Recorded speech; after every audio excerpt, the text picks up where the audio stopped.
Love you too लल्ले।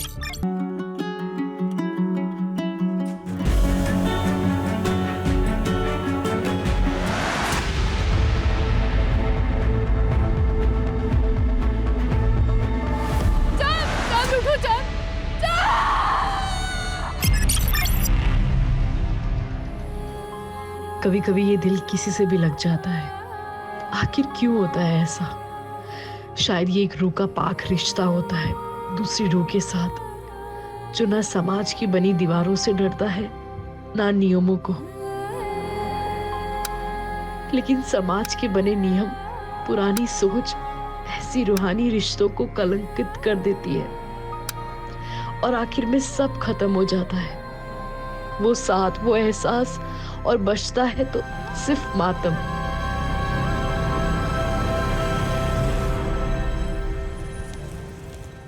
अब्दुल काका।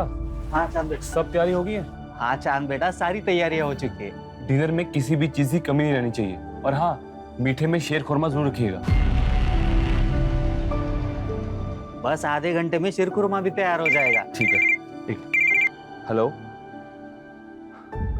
रुक sir. आप हमसे दूर जा रहे हैं ना, लेकिन याद रखिएगा आप कभी हमसे दूर नहीं रह पाओगे। ये तो तुम्हारी गलत फहमी है। आजकल तो सिर्फ हमें एक ही का ख्याल आता है। चलो हम बाद में बात करते हैं। चांद, सब सेट है? जी अरबाज भाई, सब ठीक है। ये हीना तबस्सुम कहाँ रही? हीना तबस्सुम, और कितना वक्त लगेगा? आ गए भाईजान। कैसी लग रही हूँ?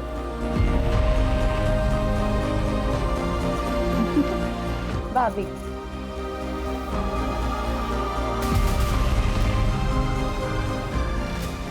बेगम को तैयार होने के लिए थोड़ा तो वक्त लगेगा ना मियाँ? और कितना वक्त नहीं है?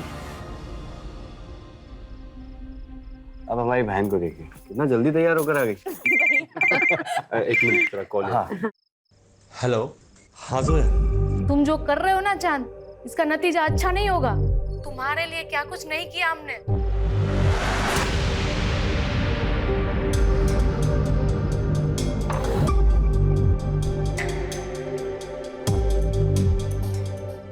हेलो। हाँ जोया। अरे एक मिनट सांस तो ले लो। ऐसा कुछ नहीं जैसे तुम सोच रही हो। एक मिनट बाद में बात करते हैं। हेलो। हाँ डिम्पी। हम अपनी जान दे देंगे चांद, अब मुझसे बर्दाश्त नहीं होता। अरे प्लीज अब नहीं यार, फंक्शन होने में कुछ ही देर बाकी है। तुम पर भरोसा करके मैंने बहुत बड़ी गलती कर दी। अब रुको, हम बाद में बात करते हैं।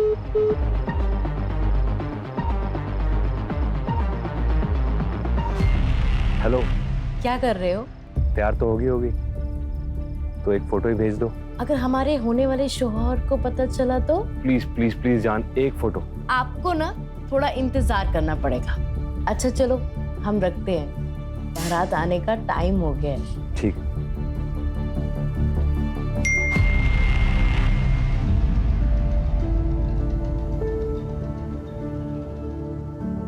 ये हो गए तैयार हमारे दूल्हे राजा। हमारी दुल्हन तैयार हो गई? हाँ हो गई, चलिए अंदर।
चांद चांद चांद भैया भैया क्या हुआ भैया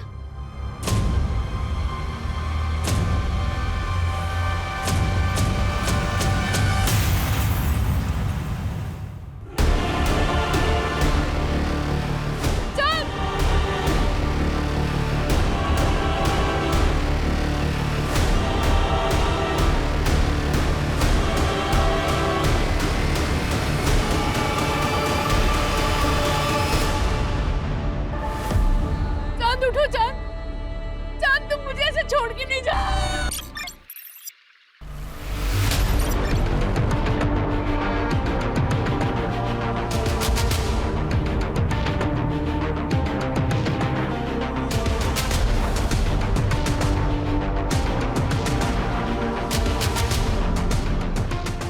तीसरी बार तुमने अपना रिकॉर्ड तोड़ा है। Well done. थोड़ा और एफर्ट डालोगे ना तो बेटर हो जाएगा। और वैसे भी ना नेशनल के लिए बेस्ट है, लेकिन एशियन गेम में मेडल लाने के लिए ना थोड़ा अच्छे से करना पड़ेगा। सही कह रही हो तुम। आप डाइट फॉलो कर रहे हो ना, जो हमने आपको बताया था? तुम्हें पता है ना हम कितने इंटेलिजेंट हैं। अच्छा, वो कैसे? वो ऐसे कि हमने अपने न्यूट्रिशन से प्यार कर लिया। अब सारी जिंदगी फिटनेस की टेंशन खत्म। अच्छा, लेकिन हम सीरियस हैं। हम चाहते हैं कि आप अपना स्टेमिना बढ़ाओ एशियन गेम के लिए, और बहुत जरूरी है। तुम्हें मेरे स्टेमिना पे शक है तो एक बार हटो।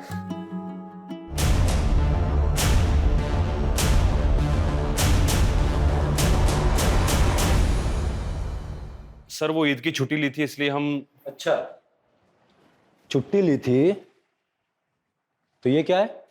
सोशल मीडिया पर ये वीडियो चल रहा है। डीएसपी साहब ने ऑर्डर पर बुलाया तुमको। पुलिस ट्रेनिंग ग्राउंड पर ये सब करोगे? एक मिनट, डीएसपी साहब ने ये वीडियो कैसे देख ली? क्या सारा दिन इंटरनेट पे वो सर्फिंग करते रहते हैं? क्या कहना चाह रहे हैं? देखिए सर, हम सब अच्छे से जानते हैं, अगर आपकी कोई हमारे से प्रॉब्लम है तो खुल के बताइए। ऐसे खेल मत खेलिए। दोस्ती और दुश्मनी सब खुल के करते हैं हम। और ये मत भूलो कि हम तुम्हारे सीनियर हैं। बस इतना कह रहे हैं कि दोबारा ऐसा नहीं होना चाहिए, समझे? जा सकते हो। जी, लेकिन एक बात याद रखिएगा, आप हमें चाहे कितने भी नापसंद करते हो, ऐसे छोटे मोटे बहाने करके आप हमें सस्पेंड नहीं करा पाएंगे। कुछ बड़ा ढूंढ के आइएगा। सर सर जी क्या हुआ बताइए। हमारा नाम रीना है। हमारे नेशनल कॉलेज के पास एक बार है जहाँ पर कुछ लोग हमेशा नशे की हालत में लड़कियों के साथ छेड़छाड़ करते रहते हैं। उस बार का मालिक भी हमारे साथ बदतमीजी करता है। क्या नाम है बार का? इस बोतल का दाम क्या तेरा बाप भरेगा?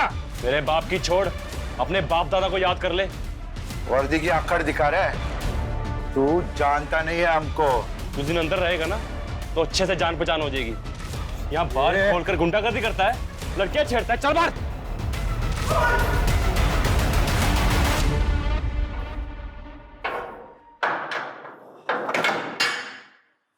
ये सब क्या चांद?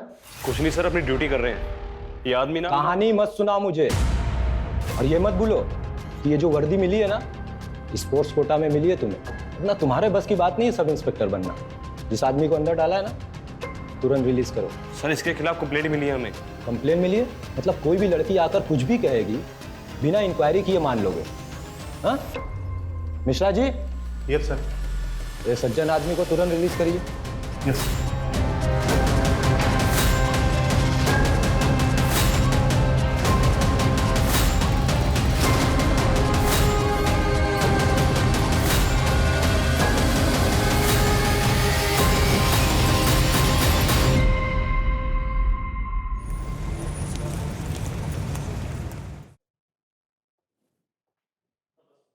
चलिए निकलिए मेरे घर से।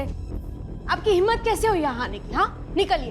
तबस्सुम, मैंने आपसे कितनी दफा कहा है मुझे नहीं आना आपके साथ घर वापस। मानते हैं हमसे गलती हुई, लेकिन नाराजगी छोड़ो और हमारे साथ चलो। कब तक ये मायके में पड़ी रहोगी? मतलब वो यहाँ पड़ी नहीं है, तबस्सुम का भी घर है ये। चांद, वाह, अपने ही बहनोई की गिरबान पर हाथ डाला। शर्म, हया, तहजीब सब भूल गए। ये भी भूल गए कि अपनी बहन के शौहर से किस तरह से बात करते हैं। इससे तो मेरा अब ये जूता बात करेगा। ये अगर तू नवाब के खानदान का है तो हम भी कोई सड़क सोट कर नहीं आए। हमारे अब्बू अमीमानंद के कालीन के सबसे बड़े व्यापारी हैं। यही बात तबस्सुम की, तो आज नहीं तो कल हम इसे लेकर जाएंगे।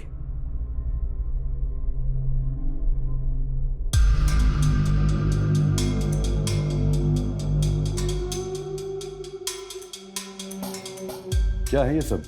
तुम्हें इस बात का अंदाजा भी है कि हम नवाबों के खानदान से हैं? हमने ख्वाब में भी नहीं सोचा था कि हमें इस तरह की बेहूदगी देखने को मिलेगी कभी।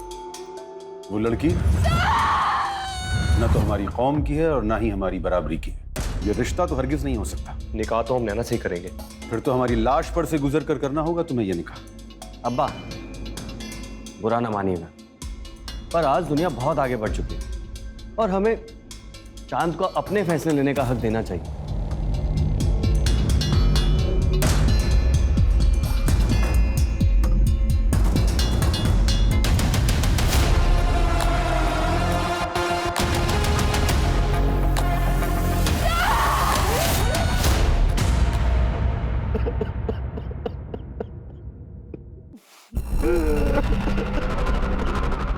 अरे जैसा भी था हमारा साला था, हम सबको छोड़कर चला गया। जब तक पोस्टमार्टम नहीं हो जाता हम हमारे भाई को नहीं दफनाएंगे। बस हमें पुलिस में खबर करनी चाहिए। चांद जवान था, सेहतमंद था, स्पोर्ट्समैन था। उसको कैसे हार्ट अटैक हो सकता है? मुझे यकीन नहीं हो रहा। क्या चाहते हो तुम? अपने बेटे को दफनाने से पहले हम उसके जिस्म के टुकड़े टुकड़े कर दें। डॉक्टर ने डेथ सर्टिफिकेट दे दिया है। अब किसी पोस्टमार्टम की कोई जरूरत नहीं है।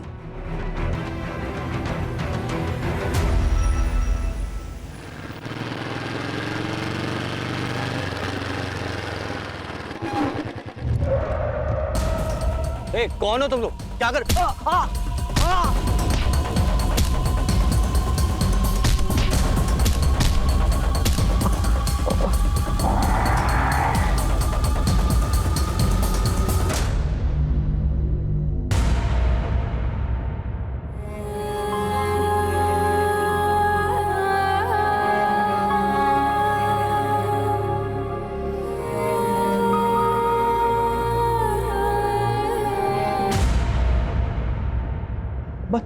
चांद को ऐसे कैसे हार्ट अटैक आ सकता है? चांद जवान था, सेहतमंद था, स्पोर्ट्समैन था। चांद को हार्ट अटैक हो ही नहीं सकता। मैं यकीन नहीं कर पा रहा हूँ। अब्बा। हाँ बेटा। अब्बा, आप दिल के मरीज हैं। भाई के जाने का गम सबको है, मगर आप यूं ही ये सब सोचते रहोगे तो आप ही की तबीयत बिगड़ेगी ना। अब ये सब सोचना बंद कीजिए और ये लीजिए दवाई।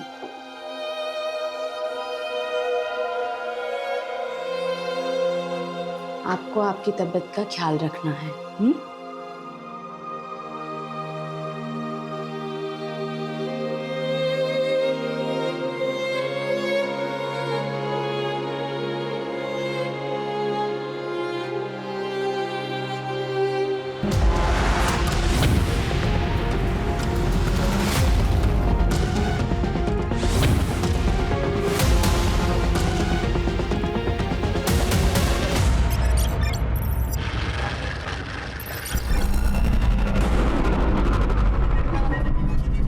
जी कहिए। मेरा आज इंटरव्यू है, मुझे देर हो रही है। मुझे अगले आईटी चौराहे तक उतार देंगे? आइए बैठिए।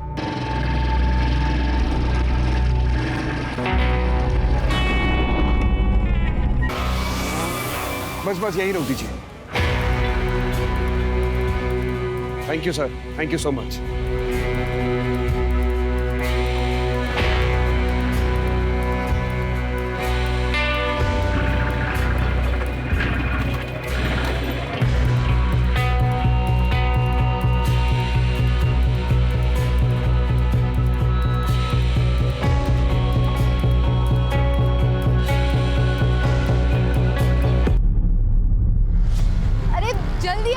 गिर पड़ा है।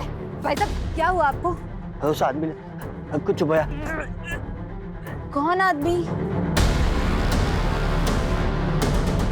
क्या हो गया इसको? ये बोल रहा है किसी ने कुछ चुबोया है इसे। ऐसे मुंह देखता रहेगा, इसको अस्पताल भी लेके चले। डॉक्टर डॉक्टर डॉक्टर देखो ना इसे क्या हो गया।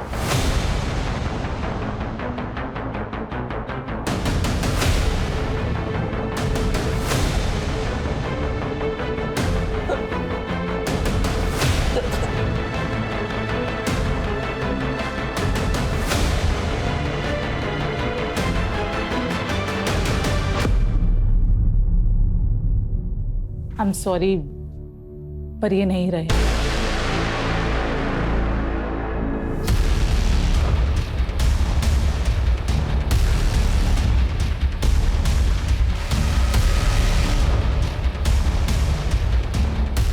इनको किसने बुलाया?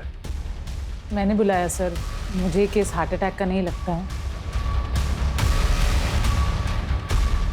Hello doctor. Hello inspector.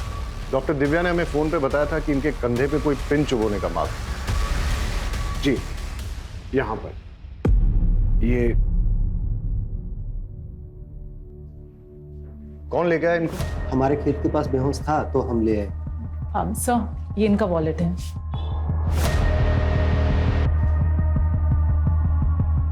नवाब अरबाज कुरैशी, उन्नाव। फैमिली को इन्फॉर्म करो और बॉडी को पोस्टमार्टम के लिए भेज दो। Right sir.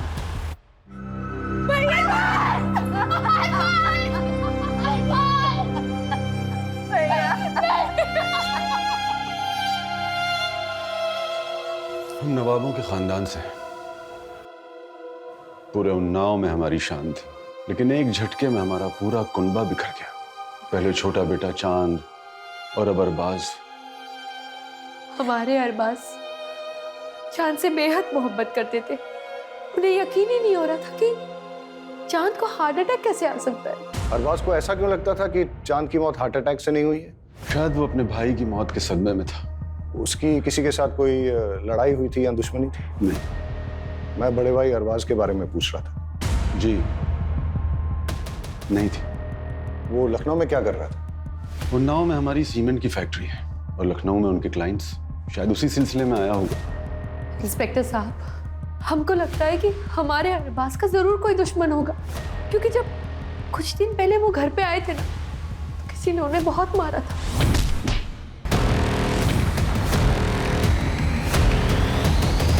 सर, जब अरबाज पर अटैक हुआ था उसी समय मैंने उससे कहा था कि पुलिस स्टेशन में आकर एक एफआईआर कराने के लिए। सुना है नवाब साहब कि आपके ऊपर किसी ने हमला कर दिया।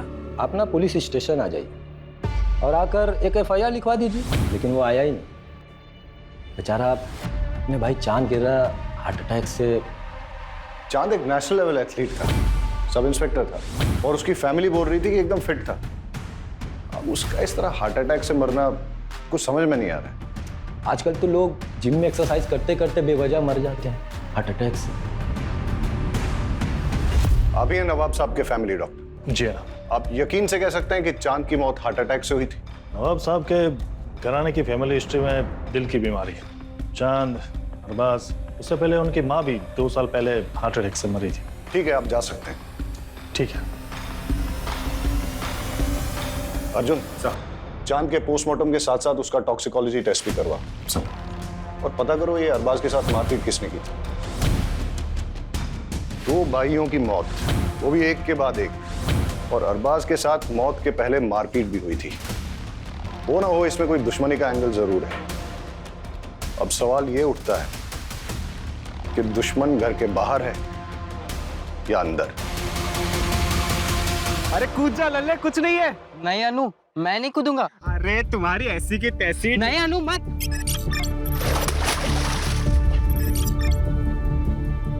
अरे नौटंकी बाज।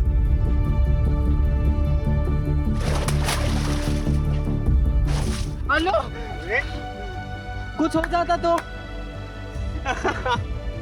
हो गई नौटंकी, कमर तक तो पानी नहीं है तुम्हारे।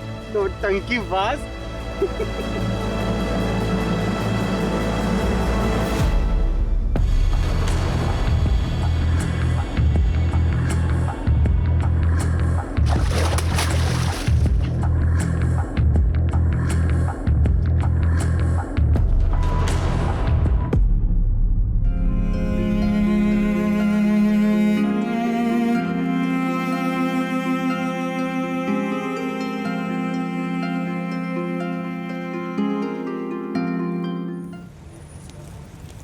बहुत प्यार करते थे वो हमसे, लेकिन गुस्से वाले भी थे।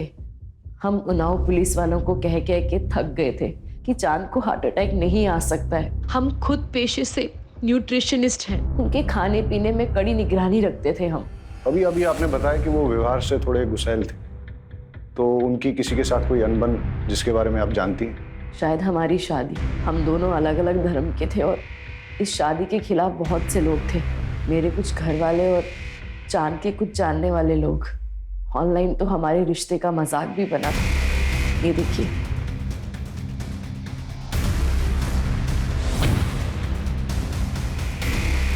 ये वीडियो सबसे पहले किस आईपी एड्रेस से अपलोड हुई, किसने भेजी और किस किस को भेजी, सारी डिटेल्स निकालो। जी सर, और मैंने उस चौक पे भी पता करने के लिए कह दिया है जहां अरबाज के साथ मारपीट हुई थी। वहाँ की सीसीटीवी फुटेजेस भी मंगवा ली है, शायद वहाँ से कोई क्लू मिल जाए। सर, ये अरबाज की पोस्टमार्टम रिपोर्ट है। ठीक, जाओ। ओके सर, पोस्टमार्टम रिपोर्ट के हिसाब से अरबाज की मौत हेवी पॉइजनिंग की वजह से हुई। ये भी लिखा है कि अगर ज़्यादा मात्रा में लिया गया हो तो महज कुछ ही मिनटों में उस इंसान की मौत हो सकती है।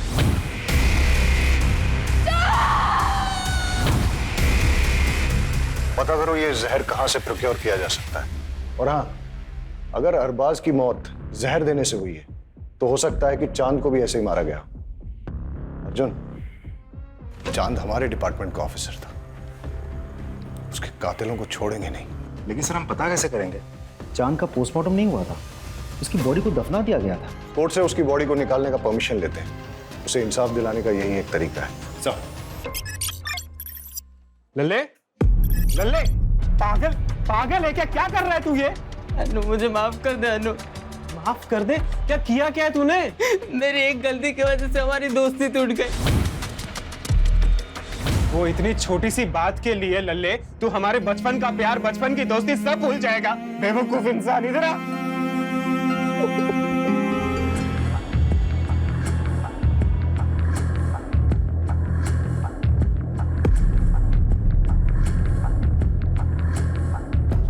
तो चांद के अवशेष को निकलवाकर टॉक्सिकोलॉजी के लिए भेज दिया गया है। हमारी फोर्स का होनहार ऑफिसर था, फिर भी मरने के बाद भी उसे चैन नहीं मिला।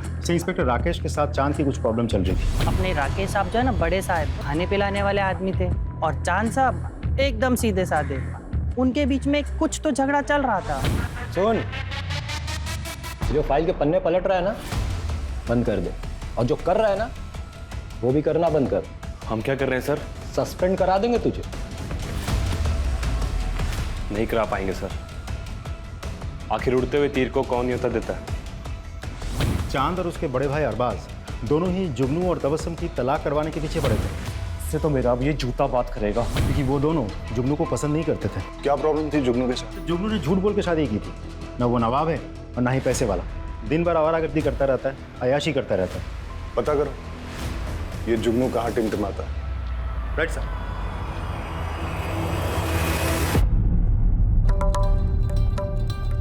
निम्मो भाई, आज ऐसा मुजरा करना कि घर जाने के बाद भी तुम्हारा खुमार ना उतरे।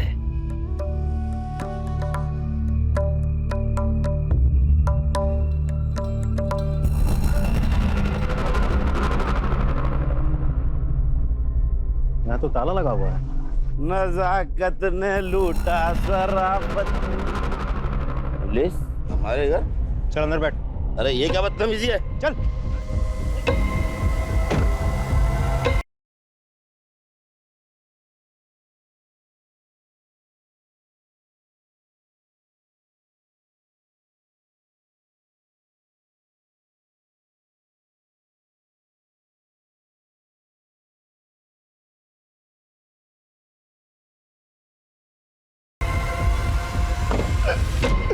जनाब, हमने कुछ नहीं किया है, बस हमें हमारी बेगम हमारे घर में चाहिए।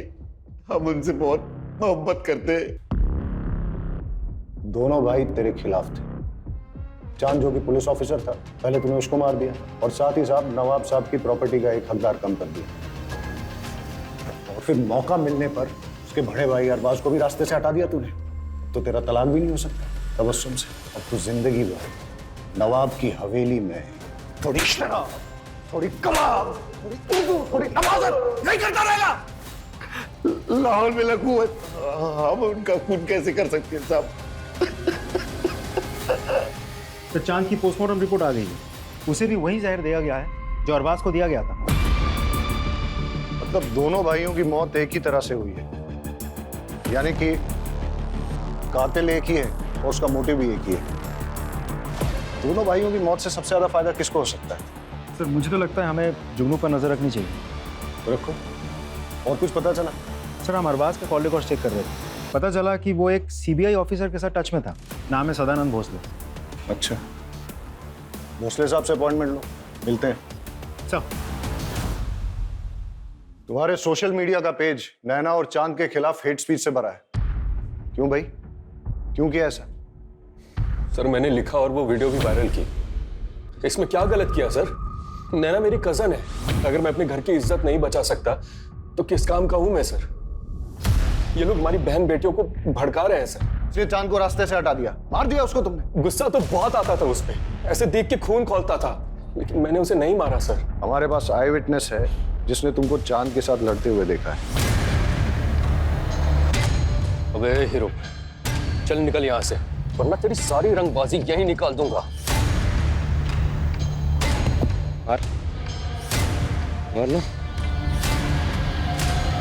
शांत, छोड़ो से, क्या कर रहे हो तुम लोग यहाँ? मुझे ना यहाँ पे कोई तमाशा नहीं चाहिए। बैठो। सर उन लोगों के साथ कुछ भी होता है तो पूरी दुनिया ह्यूमन राइट्स के नाम पे खड़ी हो जाती है। हमारी बहन बेटियों के साथ जो हो रहा है उसका क्या सर? नफरत से सिर्फ नफरत फैलती है। एक पुलिस ऑफिसर था वो जो देश के लिए मेडल लाने की कोशिश कर रहा था, मार दिया तुमने उसको, और फिर उसके मर्डर को छुपाने के लिए उसके भाई को भी मार दिया। ऐसे नहीं मानेगा ये। तुम्हें क्या लगता है एक पुलिस ऑफिसर का मर्डर हो जाएगा और पुलिस हाथ पे हाथ धरी बैठेगी? लेके जाओ इसे, और तब तक तोड़ो जब तक ये सच नहीं बोलता। लेके जाओ।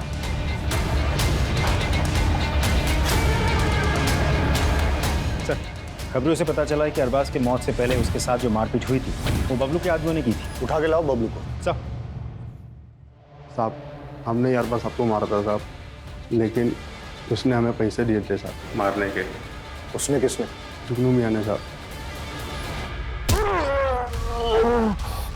अरबाज को पिटवाया तूने?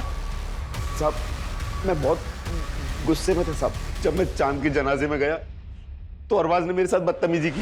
या अल्लाह, हमारे भाई की जान के बदले हमें उठा लिया होता। बस कर ये नाटक। हमारे भाई के जनाजे पे बैठ के ये घड़ियाली आंसू मत बहा। यहाँ पे निकल जाए, यहाँ से निकल, उठ और चला जाए यहाँ से। मुझे धक्के मारकर हवेली के बाहर निकाल दिया, बस इसी बात पे गुस्सा था। लेकिन इसका मतलब ये तो नहीं कि मैंने किसी को मारा है। एक पुलिस ऑफिसर का मर्डर हुआ है, इसे डंडे मार के तब तक मुजरा करवाओ जब तक ये सच नहीं बोलता। लेके जाओ। साहब sir CBI officer Sadanand Bhosle के साथ मीटिंग फिक्स हो गई है।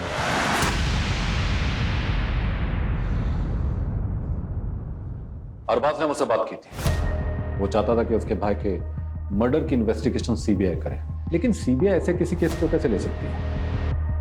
मैंने उसे लोकल पुलिस स्टेशन में जाकर एफआईआर दर्ज कराने की बात की थी।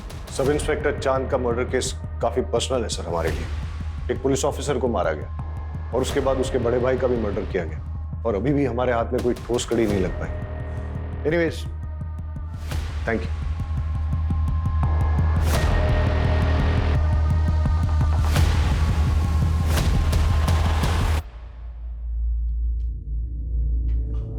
अवस्थी साहब थोड़ा ध्यान रखिएगा, उस मर्डर केस की पुलिस जोर शोर से जांच कर रही है, कहीं बुझती हुई चिंगारी सुलगती हुई आग ना बन जाए।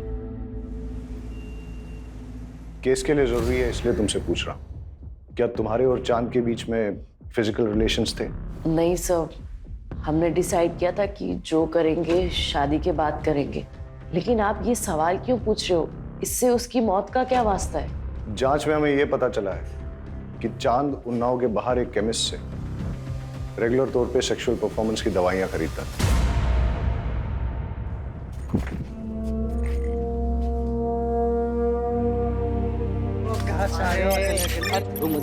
हमसे भी तो बात कर रहे हो। क्या कर रहे हो?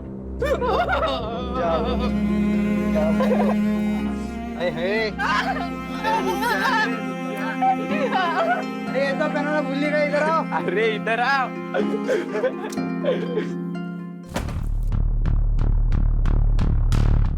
इंस्पेक्टर साहब, आप लोग यहाँ? आपकी हवेली की तलाशी लेनी। सर्च वारंट है हमारे पास। अर्जुन सर, सर्च करो।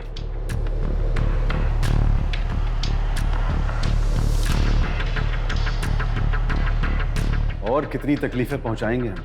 जाइए यहाँ से, अकेला छोड़ दीजिए हम सब, बंद कीजिए ये सब। आपके दोनों बेटों की हत्या हुई है और आप चाहते हैं कि हम इन्वेस्टिगेशन बंद कर दें?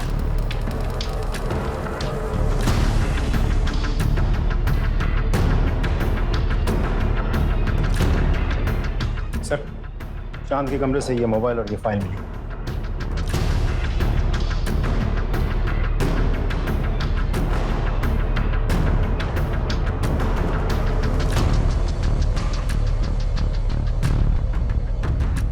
इंस्पेक्टर राकेश अवस्थी से मिलना पड़ेगा। आपका चांद के साथ कोई प्रॉब्लम चल रहा था तो आपने उसे मरवा दिया और फिर इस मर्डर को छुपाने के लिए चांद के बड़े भाई अरबाज को भी मरवा दिया। ये सब बकवास और बेकार की बातें हैं। ये डॉक्यूमेंट्स देखिए, चांद ने ये सबूत इकट्ठे किए थे कि 6 महीने पहले एक लड़के को आपकी कस्टडी में टॉर्चर करते हुए आपने उसे मार डाला।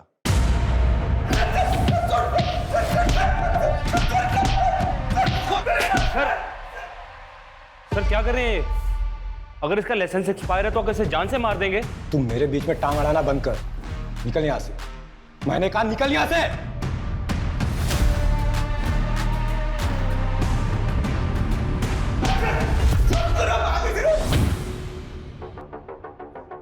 नहीं सर, किसी ने उसे हाथ भी नहीं लगाया था।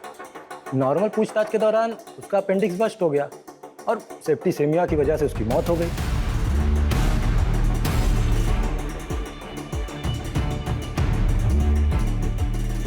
हम ना छोड़ेंगे नहीं तुम्हें। एक मासूम की जान ले ली तुमने। तुम्हारा असली चेहरा ना सबके सामने लेकर आएंगे, ये हमारा तुमसे वादा है। हम आपसे बहुत इज्जत से पेश आ रहे हैं, तो ये मत भूलिएगा कि हम आपके बराबर के ऑफिसर हैं। सीमा लांगी या लांगने की कोशिश की तो बात डीएसपी तक जाएगी।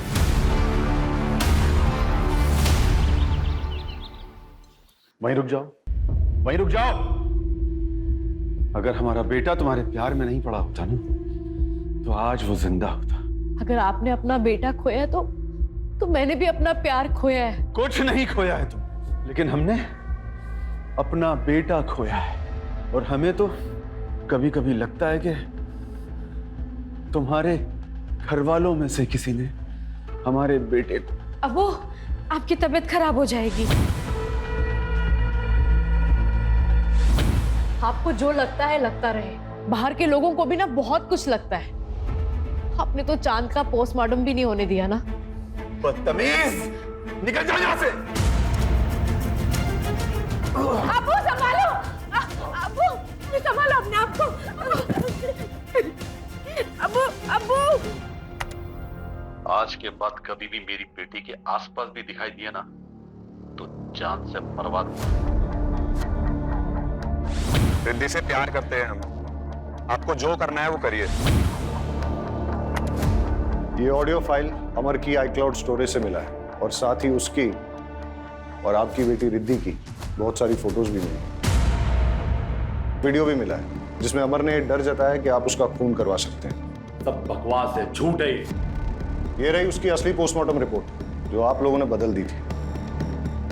इस रिपोर्ट में यह साफ साफ लिखा है कि उसकी मौत 11 हड्डियां टूटने और इंटरनल ब्लीडिंग से हुई है। और जब ये सबूत चांद ने इकट्ठे किए तो आप लोगों ने उसको मरवा डाला। और जब अरबाज चांद के मर्डर की सीबीआई इंक्वायरी चाहता था तो उसको भी खत्म करवा दिया आपने। फिलहाल इतने सबूत काफी हैं आप लोगों को अंदर करने के लिए, और बाकी आपका जुर्म हम कोर्ट में साबित करेंगे। चांद और अरबाज का खून हमने नहीं किया है। आपको यकीन नहीं है तो आप उनके वालिद नवाब साहब से पूछिए कि उन्होंने चांद का पोस्टमार्टम क्यों नहीं होने दिया।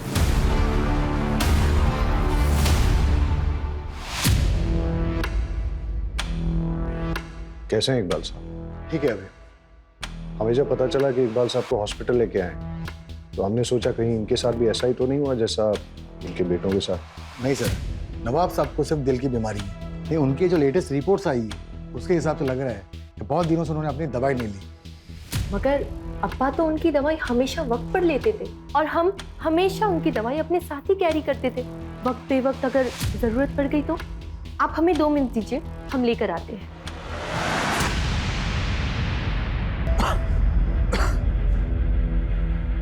नवाब साहब, एक बात हमारी समझ में नहीं आई, आपने अपने छोटे बेटे चांद की बॉडी का पोस्टमार्टम क्यों नहीं होने दिया?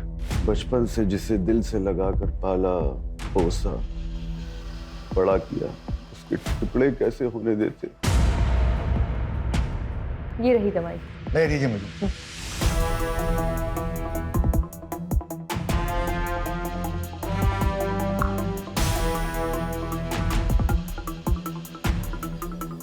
सर ये तो शुगर है, चीनी है ये।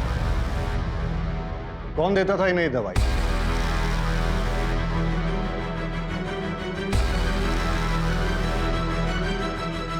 तुमने अपने अब्बा को मारने की कोशिश की, क्यों किया तुमने ऐसा? प्यार करते थे हम किसी और से, मगर हमारे अब्बू ने हमारा निकाह उस जुगनू से करवा दिया। नवाबी चोला ओढ़ एक जालिम और जिद्दी इंसान है मेरे अब्बू। और तुम्हारे भाई? उन्होंने भी नहीं रोका इंस्पेक्टर साहब मेरे अब्बू को। चांद भैया ने खुद के निकाह के वक्त तो किसी की भी नहीं सुनी, मगर मेरे निकाह के वक्त उनके मुंह में दही जम गया था। नफरत हो गई थी हमें उन सब से। अच्छा हुआ दोनों मर गए, काश मेरे अब्बू भी मर जाते। मर गए या तुमने मरवा दिया? नहीं इंस्पेक्टर साहब, चाहने में और करने में फर्क होता है। हमें नफरत जरूर थी मगर हमने नहीं मारा उन्हें, सच्ची।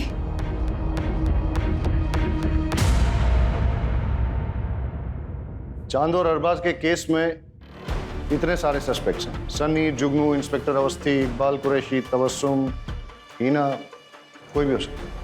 लेकिन सर अभी भी समझ में नहीं आ रहा है कि चांद और उसके बड़े भाई अरबाज को मार कौन सकता है? इनमें से कोई भी हो सकता है, या फिर नैना, क्योंकि जो जितना भोला भाला दिखता है वो उतना ही शातिर भी हो सकता है। एक काम करो अर्जुन, चांद और अरबाज के केस में ये जितने भी सारे सस्पेक्ट्स, सबकी डिटेल्स फिर से निकालो, छोटी से छोटी चीज भी चेक करो। कुछ तो है जो हमसे छूट रहा है। सर बस एक कड़ी हाथ में आ जाए तो सारे पेज खुल जाएंगे। सर बाकी सब तो क्लीन है, लेकिन एक इंटरेस्टिंग बात सामने आई है। पिछले 2 साल में हिना ने अपने बैंक अकाउंट से कोई ट्रांजैक्शन नहीं किया था, लेकिन अरबाज के मौत से 2 दिन पहले हिना के पिता ने उसके अकाउंट में 10 लाख रुपए ट्रांसफर किए थे, और अरबाज के मौत के 10 दिन बाद हिना ने वही 10 लाख रुपए कैश में विड्रॉ किए थे। जी हमने डाले थे पैसे, हिना को पैसों की जरूरत थी। अरबाज के बिजनेस में काफी नुकसान हो गया, इसीलिए कुछ पैसे की जरूरत थी। कितने पैसे बेटा? करीबन 50 लाख के आसपास। आपने वो 50 लाख रुपए शौहर को बचाने के लिए इस्तेमाल किए या शौहर को प्रॉब्लम में डालने के लिए? मतलब अरबाज के मरने के 10 दिन के बाद आपने वो सारे पैसे निकाल लिए कैश में, क्यों और किस लिए? घर में जरूरत थी इसलिए। हमने नवाब साहब से भी बात की और तबस्सुम से भी। आपने घर पे न तो वो पैसे किसी को दिए हैं और ना ही घर के खर्च के लिए इस्तेमाल किए हैं। कहाँ इस्तेमाल किए वो 50 लाख? आपने अपने पर्सनल क्लिनिक के लिए नए इक्विपमेंट खरीदे। हाँ तो सर इसमें क्या क्राइम हो गया? ये क्राइम तो नहीं है, लेकिन ये 50 लाख रुपए आपके पास आए कहाँ से? मेरे पैसे हैं, मैंने जमा किए थे। चलिए वो छोड़िए, ये बताइए, आप तो लखनऊ में प्रैक्टिस करते हैं, तो फिर आप जिस दिन चांद की मौत हुई उस दिन उन्नाव में क्या कर रहे थे? जिस ऑटो में आप बैठ के गए थे और आपने जो उसको ऑनलाइन पैसे ट्रांसफर किए थे भाड़े के तौर पे, उसका रिकॉर्ड भी है हमारे पास। और उस ऑटो वाले ने हमें ये बताया कि आप ऑटो में वेट कर रहे थे, जब चांद की बारात आई तभी आपने उसे छोड़ा। हम उस जहर तक भी पहुंच गए जो आपने लैब टेक्नीशियन संतोष सिंह से खरीदा और जिस जहर को आपने चांद और अरबाज में इंजेक्ट किया। डॉक्टर साहब अब तो सच बोल दो। मैंने दोनों का फोन किया।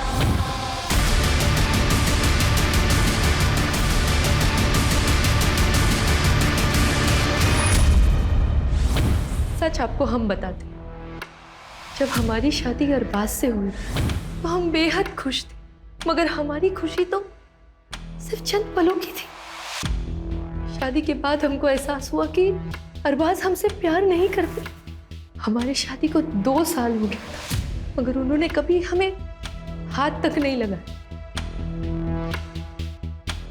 हमें उन पर शक होने लगा।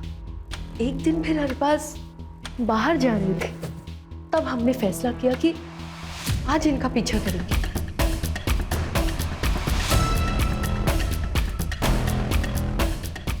अरे लल्ले, आज तुम हमसे मिलने आए हो? हमने देखा कि हमारे शौहर एक मर्द के साथ मोहब्बत कर रहे थे। पागल है क्या तू? मरना है तुमको? आई लव यू टू लल्ले। जब तुमने मुझे एकदम से किस कर लिया था तो मैं घबरा गया था। मैं अपने आप को एक्सेप्ट नहीं कर पा रहा था मैं, पर सच बात तो यह है कि आई लव यू टू। लेकिन अनु, दुनिया हमें समझ नहीं पाएगी। हमें कुछ करना पड़ेगा। अगर मैं दुनिया के सामने मर जाऊं तो? पागल है क्या तू? नहीं, मैं लखनऊ जाके रहूंगा। तुम आते रहना मुझे मिलने के लिए, किसी को कुछ नहीं पता चलेगा। जब हमने अरबाज से कन्फ्रंट किया तो उन्होंने हमें थप्पड़ मारा। हम पूरी तरह से टूट गए थे।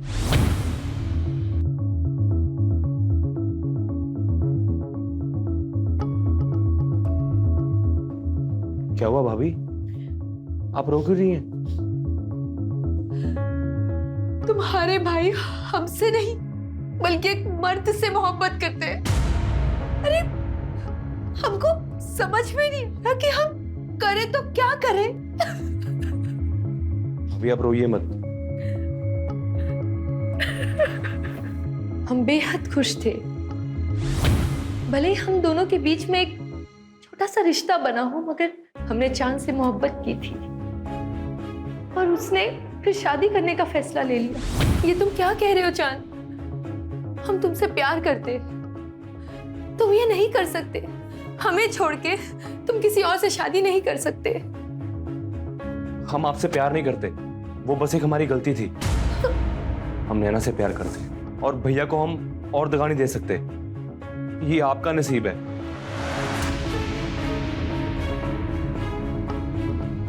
एक भाई ने हमें तन्हा कर दिया और दूसरे ने हमारा प्यार किसी और को उठाकर दे दिया। ये देखकर हमारी तो इतनी ठेस पहुंची कि हमारा दिल पत्थर का बन गया साहब। जब एक इंसान का दिल पत्थर का बन जाता है ना, फिर उससे कोई फर्क नहीं पड़ता।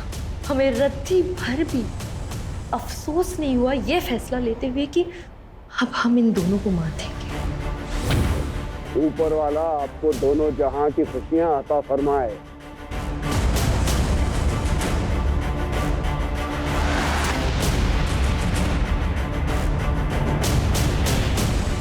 अरबाज को उसके भाई के खून के बाद तड़पते हुए देख के बहुत खुशी हो रही थी हमें, मगर अरबाज के सर पर तो अपने भाई की मर्डर की इंक्वायरी करने का भूत सवार हो गया। बस फिर क्या, अरबाज और उसके भूत दोनों को साथ में दफना दिया। जी कहिए। मेरा आज इंटरव्यू है, मुझे देर हो रही है। मुझे अगले आईटी चौराहे तक उतार देंगे?